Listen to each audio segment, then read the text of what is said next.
Hey, you have Patrick Findaro here, co-founder at Vetted Biz. Today we're going to talk about the dessert industry, including ice cream franchises.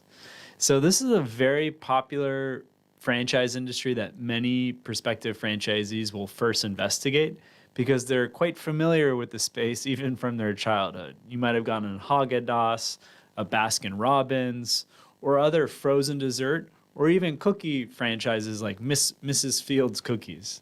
So there's a lot of emerging brands, and the one nice thing about this industry, with the product, you can adapt very fast to changing consumer conditions. This is very different than a fitness franchise, a gym that requires a $3 million capital investment in equipment. You can't adapt as fast to the different consumer tastes when you have a very high build out. But with this type of business, overall in the dessert industry, you can adapt the product that you're selling pretty quickly. Obviously, it's 2022 now, going into supply chain issues. It might be a little difficult to adapt as fast as pre-COVID. So overall stats, the royalties are about 5% for frozen dessert franchises. This includes ice cream franchises, and the marketing fees right around 2%. This is an industry average encompassing about 100 frozen dessert franchises. The ice cream and frozen dessert sector alone is very big in the United States, $6.7 billion, and it's growing a little above 2% year over year. There's a lot of changes going on, increased customization, more dietary options.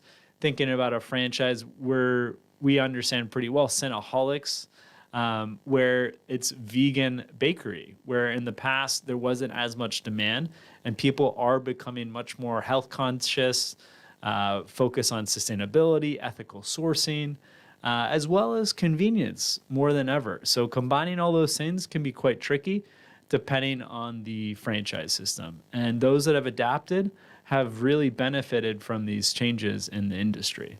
The first thing that comes to mind when people think about franchising dessert concepts are businesses like Great American Cookies, Cold Soak Creameries, even an emerging concept now that has hundreds of brands, Crumble Cookies. We did a video on them recently. And these are just some of the franchises in the space. There's also some popular brands like Carvel, Nestle's Toll House Cafe that are franchising and are pretty well-known American brands, or in Nestle's case, Swiss brand. One major trend, though, is this push to healthier.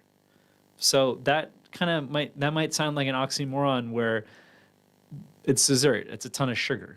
So there's a scale, probably desserts that have a lot of butter, lots of sugar, very processed would be on one end. And then you have a vegan, gluten-free, low-sugar dessert option on the other end. So it's definitely a spectrum, and consumers are going to fall somewhere in there. But don't kid ourselves. Generally, when you're going to buy a dessert, it is not the healthiest thing that you're consuming that day. Another big push is moving towards fresher ingredients and less additives. So there's a gelato franchise that is using organically sourced products, vegan gelato. Very big shift from where you look 5, even just 3 years ago. And also, frozen desserts need to be packaged in cooler temperatures in order to maintain freshness, as there's a lot of takeout and delivery that the consumers have gotten used to throughout the pandemic. So I think of a franchise that does nitrogen ice cream, chilling, which is pretty well positioned to take advantage of this, because you can just add more nitrogen and the product's gonna stay cold for a longer time compared to traditional ice cream. What I don't like about this space is you're pretty reliant on the location. So we recently did a video on Häagen-Dazs. There's a Häagen-Dazs right outside our office, and they're paying probably $10,000 for their location, if not more, on Lincoln Road, a very well-trafficked pedestrian street. Now, as the owner, that's a big bill to stomach, and you might not know how it's going to perform until you open. It's very location dependent. So you really need to make sure that the franchisor has your back and really understands the real estate market, and you're working with a top realtor in your area that understands commercial trends, traffic, and to negotiate the lease that you're getting the right deal. So also with any kind of retail business, food, fitness, it's generally going to take 2 years to find the location, secure the lease, get the permits, build it out, break even, and then hit stabilization. So stabilization, I define as that's the point where you can really start taking money out of.